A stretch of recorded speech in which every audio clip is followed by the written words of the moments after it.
with Jared Butler coming this past weekend. Moon Ursin to LSU. Baseball snubbed at the 65 spot out of 64. Softball moving into the College World Series season at Oklahoma City, and the baseball tournament kicking off. Now joining the show to help us break it all down, I guess, is Chris Budden. Chris, thanks for joining us today. Hey, thanks. I know we're in like sports overload now because also you had the NBA Finals. We're a big tennis family in my household to the French Open. And now, like, just trying to follow college football and the transfers that are starting to open up, it's like I can't even begin to even think about that. It's like I had to focus on softball and baseball, and that's all my mind can actually handle at the moment. I love that you mentioned tennis because we, too, have become a tennis family here at Uptempo as Baylor made to the national championship. We had Sam Gore on last week to help us talk about that. I mean, look, there's really nothing better than tennis, we have found out very recently. So college tennis is amazing. My husband was an All-American at Tennessee, and then he coached the women's Pepperdine team, which made it to the finals in the NCAA. It is like the setup of it, the way that they break down the courts and the scoring system. If you become a fan of tennis, watch college tennis because it's just exciting, nerve-wracking, and really a ton of fun. And you can yell a lot more in college tennis than you can pro. Like, you can be yourself and have a fun sports time.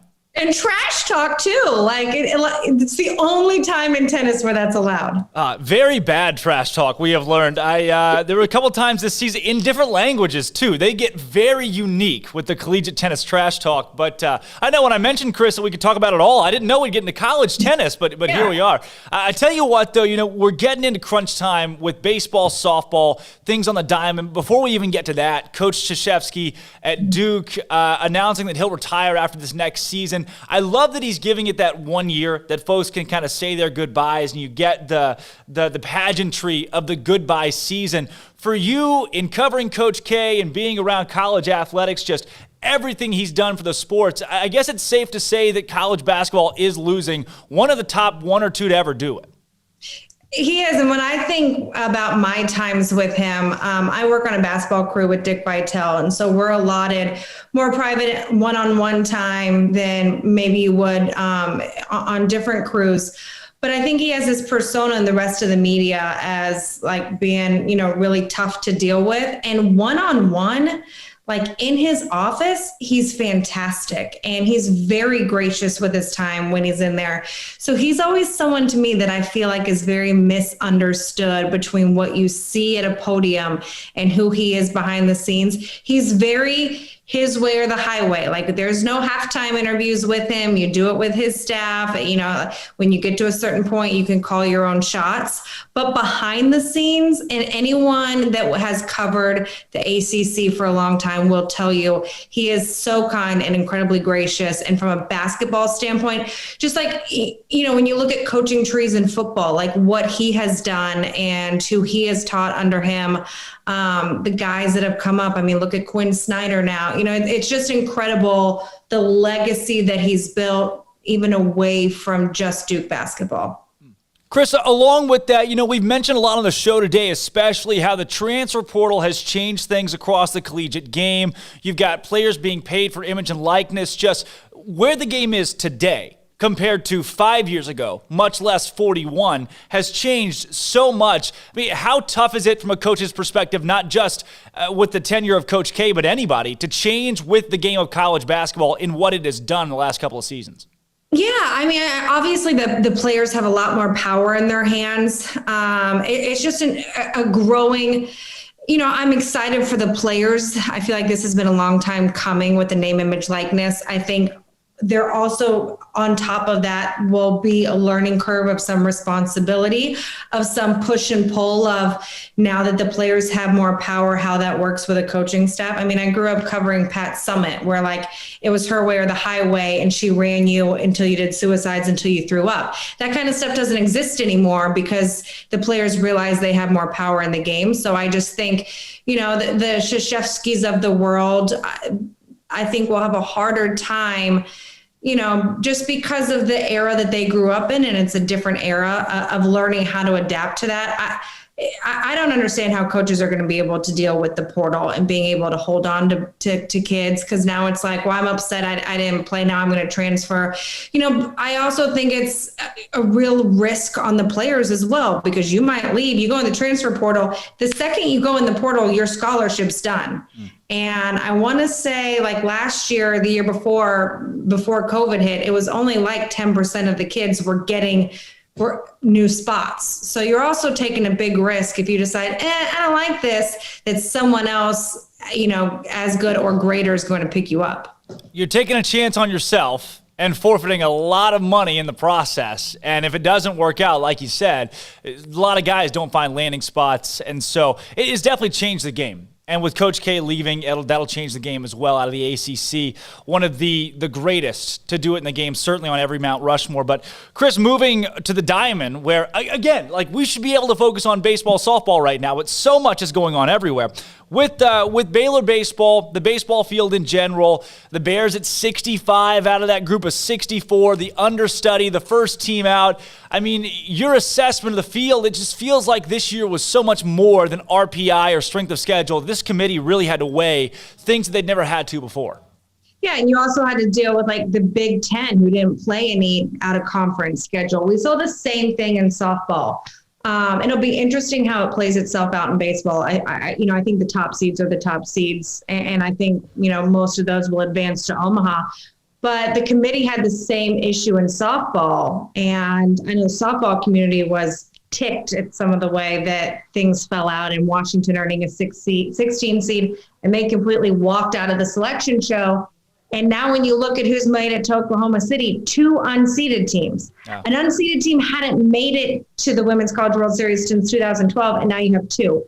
So it is really hard to go off of, some teams not playing non-conference. Pac-12 doesn't even have a tournament. How do you assess those things? So I think this year will be more interesting than previous as to who's able to escape. Like I look at things like the Knoxville Regional in baseball. Like the Vols are the 3 seed, and that I think they have the toughest draw as it is. Do they get upset in a regional? I think you'll see that around college baseball in the regionals this year. Chris, along with that, seeing what the committee was able to do, you got Michigan in. You talked about how the Big Ten is a little bit different considering they didn't play non-conference. Michigan, 89 RPI. 3 games in the Quad 1 all year. 1 win in the Quad 1. Making it in over teams like Pitt that had 17 Quad 1 wins, or a Baylor that finished in the top half of the Big 12. And just, it's a different year, obviously. But what I'm getting at is that you would have put Baylor in, right? Obviously, yeah. Mm-hmm. Well, perfect. That's all I needed. I tell you what, though, I'm looking at the course of the Big 12 at the top of this baseball field. You got Texas Tech, Texas, TCU, all in that top 8. Number one, what does that show about the conference in general in the game of baseball? Yeah, well, I mean, the Big 12 conference is obviously risen, whereas on the other side, the ACC dropped off a ton this year. And so with that allowing them to fall, I think it added some spots for the Big 12. To me, Big 12 country is an amazing spot for baseball. It has such a history behind it. I'm intrigued. Like, I think Texas is a fantastic team. TCU, I never know what I'm going to get. They played really well in that Texas series. Then they started to struggle down the end of the year, and then they played great in the Big 12 championship. So they're a team that's like, I don't know what I'm going to get. Same with Oklahoma State. So I think it'll be interesting to see, all these teams have the right pieces. Like, let's talk SEC for a minute. If you had asked me in the beginning of the year about Vanderbilt, I'm like, no one is going to be able to beat them in a 3-game series. Kumar Rocker, Jack Leiter, of course, yeah. Yeah, and now look at the SEC tournament. Both of them came away with losses. So it really depends on who gets, hot at the right time. And we saw that with the Michigan team in 2019 at the College World Series. Chris, with it, I'm looking outside of the Big 12, and for me, somebody that grew up in Arkansas, there's not much of a bigger storyline in baseball than the dominance of the Hogs this year, winning the SEC regular season, winning the tournament title. They've won every weekend. They've got 46-10 and 27 wins in the Quad 1. Like, the more that I see from their schedule and what they've done this season, I'm not sure if we've seen a more dominant regular season in a conference as loaded in the as the SEC in a long time. And they've done it, and they're still tweaking their starting rotation. I mean, like, their season to me is just, it's incredible of how they've done it. Usually it takes like one dominant ace, like a really solid number two, and not discrediting guys like Patrick Wicklander, but they're still kind of tweaking. And when you have a guy like Kevin Kopps as a long inning closer, like what he can do, they're just fascinating to me. And they are so dominant, number one, that the analysts were saying had they not played the SEC tournament and just forfeited it, they still would have been number one, which is fascinating. Moving from baseball, which I know we'll get I'm sure we'll get an interesting field in Omaha. Every year, we talked about the Fresno States. I remember Kent State making it and winning a game in 2012 in Omaha, and obviously Coastal Carolina. It seems like it'll play out to be one of those years with COVID and what it's done to kind of change the landscape of sports. Moving over to what you talked about in softball, though. You know, James Madison, for anybody that's remotely followed softball, they know the name James Madison. That's not a surprise for them to be there. Georgia, the same. Two unseeded teams, though. That, like you said, is so rare. Yeah. You know, Georgia's one of those teams that have been a roller coaster all season, but they got hot at the right time. You know, JMU has a pitcher in Odyssey Alexander who basically pitches 350 pitches a weekend. They just ride her through the whole time, and she's phenomenal. I will say, those are really great stories. I still have a hard time seeing anyone beat Oklahoma. And yeah. I don't want to just ride with the number one team, but I just don't see how anyone can shut down their offense. We had the two-game doubleheader on a Tuesday night with Oklahoma in Waco, and I do the PA for Baylor softball, and it was 1-0 Baylor going into the fourth, and you just felt it, just maybe. And then your 9-hole hitter, Nicole Mendez, who when she's your 9-hole, that says a lot, hits a grand slam, and that's just kind of how things go for Oklahoma. Looking at the rest of the field, you got a shot at seeing Oklahoma State in round two. Oklahoma State has some of that new blood. They've really jumped on the scene in the last 4 or 5 years, and that would be a really interesting matchup to see a team that's already knocked off Oklahoma playing them in the semifinal. Yeah, and they're one of only two teams. I think Georgia's the only other team that's ever beaten Oklahoma this year. That game would probably just go around, be 15-10 and take 3.5 hours. That would be a fantastic game to watch, and just the rivalry between the two of them. Outside of that, Chris, I'm looking at the bottom side of this bracket, and you've got a lot. Your Alabamas and Arizonas that have been there. It seems like every year they're vying for a title. UCLA at that 2 seed this season. They struggled a little bit in their regional, but it seems like they've caught back hot. When you look at this and the way that it'll shake out, I know you like Oklahoma. Who do you like Oklahoma to face? Yeah, I think there's interesting storylines, like Coach Candrea with Arizona. There's rumors that maybe he possibly is retiring at the end of the year. He would never confirm or deny. Do they ride that story the same way that we saw Mike Martin in Florida State in baseball in 2019? With your head, you had to go with UCLA, but at the same time, we saw that Rachel Garcia is hittable. When they lost to Virginia Tech in the first the first game of Super Regionals. So again, I think UCLA is one of those teams. And our analyst, Jen Schroeder, who's a UCLA grad as well, they have all the pieces. They just all haven't gotten hot at the right time.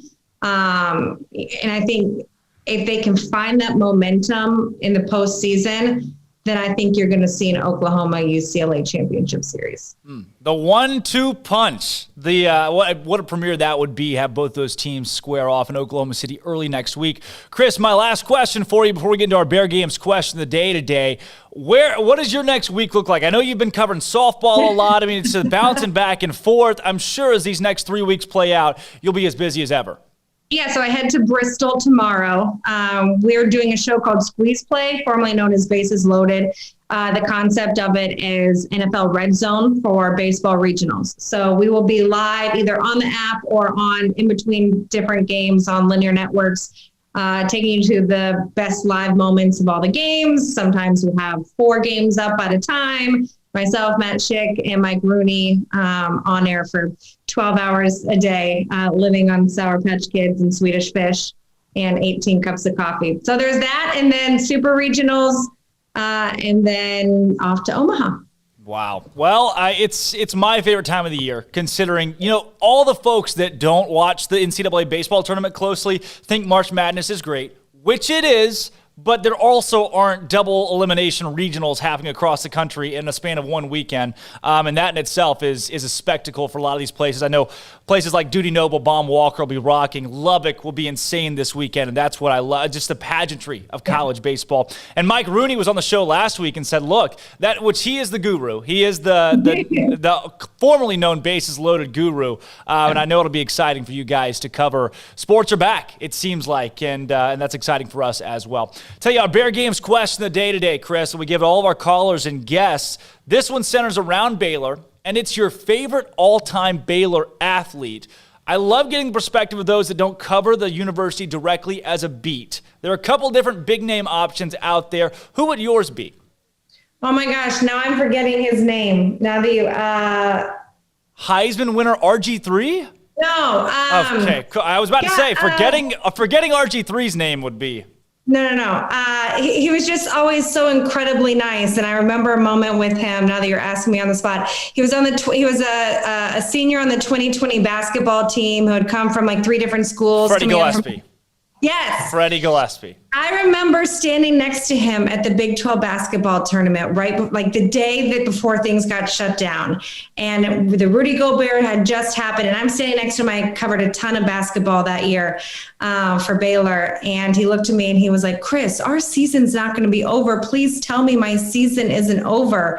And I was like, no, it wouldn't. And little did I know, I loved his passion for the game, the appreciation for where he was. You cover a lot of players that have like 20 D1, offers. And he was just always so appreciative to be where he was and so gracious with his time. So much so that I forgot his dang name. Gosh, Freddie Gillespie, who is now has started a game for the Raptors, goes D3. Really? He signed a 2-year contract in the NBA and has started a game for the Raptors. I don't know how much that's saying at an NBA level, considering the Raptors this season, but we're all just over the moon about Freddie Gillespie and his progression from, again, D3 to helping build a national championship to the NBA. So I will give you credit. Everybody else has said RG3. So the fact that I've only done like a game or two with him. He was always really great too. But yeah, you didn't use the Heisman cop-out, though, so I give you credit. Yeah. I love it. Hey, Chris, I want to thank you for joining us today and giving us perspective again on baseball, softball, some Coach K talk as well. Absolute pleasure. I say we do it again sometime in the next couple weeks with baseball rounding out in the postseason. Sounds good. Anytime. Perfect. Thanks again, Chris.